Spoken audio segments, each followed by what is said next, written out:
दूसरा जो पाकिस्तान के अंदर इस वक्त मसला है, दो बड़े बुनियादी मसले हैं। एक मसला कॉरपोरेट फार्मिंग का मसला है कि जिसके अंदर बराह रास्त आपकी जो अस्करी अशरफिया है वो उसका हिस्सा है, और कॉरपोरेट फार्मिंग के नाम पर अब ये पाकिस्तान में लूट मार का एक नया सिलसिला शुरू करने लगे हैं। लोगों को बताते हैं कि ये एक डेवलपमेंट और पाकिस्तान की तरक्की है, और हकीकत ये है, एक रिपोर्ट में मैंने देखा कि वो जमीनें हजार एकड़ जमीन अलॉट की जा रही है, और वो जमीनें हासिल करने वाले 90% से ज्यादा आपके फौजी हैं। अब ये रेगिस्तानों के ऊपर जो कब्जा कर रहे हैं, और उधर से पानी वो सिंध से चोरी कर रहे हैं। अब आप ये देखें कि ये भी एक साजिश है कि पाकिस्तान के अगर हालात पे नजर डालें तो तमाम सूबों को लड़वाया जा रहा है। बलूचिस्तान के अंदर पंजाबियों को कत्ल किया जाता है, और फिर ये कहा जाता है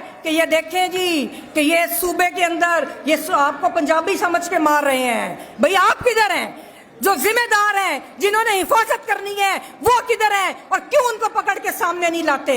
इसी तरह अब सिंध से पानी चोरी करके इतना बड़ा मसला इशू खड़ा किया, लेकिन ये मैं कहूंगी पूरे पाकिस्तान को कि ये मसला किसी सूबे का मसला नहीं। जैसे सिंध का मजारी, जैसे सिंध का किसान इस मसले की वजह से परेशान है, पंजाब के भी मुजाहिरीन और छोटे किसान जो हैं वो इस इस्टेब्लिशमेंट के हाथों इस वक्त जरगमाल बने हुए हैं।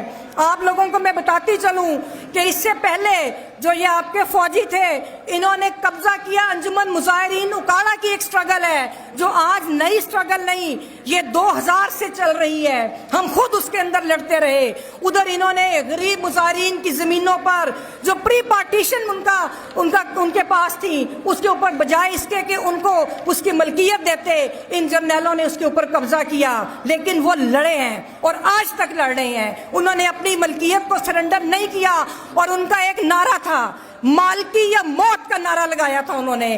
पाकिस्तान के अंदर रेजिस्टेंस जारी है।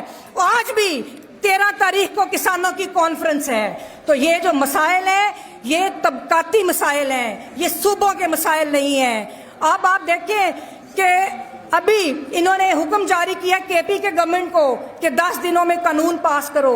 अब ये वहां के मादनी वसाइल पर कब्जा करना चाहते हैं। गिलगित बल्तिस्तान से मैंने लोगों को देखा, उधर से आवाजें उठ रही हैं। वो कहते हैं कि हम मौत आ जाए लेकिन हम अपने मिनरल रिसोर्सेज आपको नहीं देंगे। IMF के जो कर्जे हैं, IMF के और वर्ल्ड बैंक के कर्जे, थर्ड वर्ल्ड कंट्रीज के ये हुक्मरान जिसमें पाकिस्तान के हुक्मरान शामिल हैं, वो एक कर्जे लेकर आप लोगों का इस्तेसाल करते हैं। आप सबको खड़ा होना पड़ेगा। यहाँ पर पाकिस्तान का एक एक फर्द, चाहे वो वकील हो, चाहे सियासतदान हो, कोई भी शहरी हो, वो इस लूट खसूट की वजह से आज परेशान है। तो 22 मैं आज जिक्र करूंगी 9 अप्रैल 2022 को, कि उस दिन जिस तरह शब खून मारा गया पाकिस्तान के मुंतखब हुकूमत पर, और आज ये सूरत हाल है कि मुंतखब वजीर आजम इमरान खान को जेल में कैद किया हुआ है, और जर्नैल दंदनाते फिर रहे हैं, वो पाकिस्तान के सौदे करते फिर रहे हैं, सूबों को लड़ाया जा रहा है, अदलिया को खत्म कर दिया गया है। 26वीं तरमीम के बाद आपकी अदलिया को खत्म कर दिया गया है। पीका एक्ट जबानें बंद कराने के लिए सहाफत पर हमले की तरह ये सहाफत पर हमला किया गया है। मेरा ये सवाल है कि आज जब गजा की बात आती है तो हमारी सिविल और मिलिट्री एस्टेब्लिशमेंट इस तरह खामोश है कि जैसे इनके ऊपर पीका लग गया है। तो ये सूरत हाल आपके पास पाकिस्तान के अंदर है, और मैं इनसे सवाल करती हूँ कि 9 अप्रैल 2022 से लेकर आज तक आपने हर हरबा इस्तेमाल किया, ये कठपुतली हुकूमतें बनाई। आज बलूचिस्तान में कठपुतली हुकूमत बना के वहां पर जो जबर किया जा रहा है, जो जुल्म किया जा रहा है, और जिस तरह आप चाहते हैं कि पाकिस्तान खुदा न खास्ता टूट जाए, तो ये सारे जो मसाइल हैं, मैं ये सवाल उठा रही हूँ कि उस 9 अप्रैल 2022 को जब शब खून मारा, उस दिन से आज तक जो पाकिस्तान के हालात है उसमें कौन सी बेहतरी आई है? पाकिस्तान के अंदर ये जो अनडिक्लेयर्ड मार्शल लॉ है कि जब इन्होंने लूट खसूट करनी होती है तो अपने साथ वजीर आजम को खड़ा कर लेते हैं, ये टोटल आपकी हुकूमत है। और मुझे अफसोस इन सियासतदानों के ऊपर है कि जो आज फिर इनका टूल बने हुए हैं। मैं आज इस मुअज़्ज़ज़ प्लेटफॉर्म के तवसत से दो बातें करूंगी।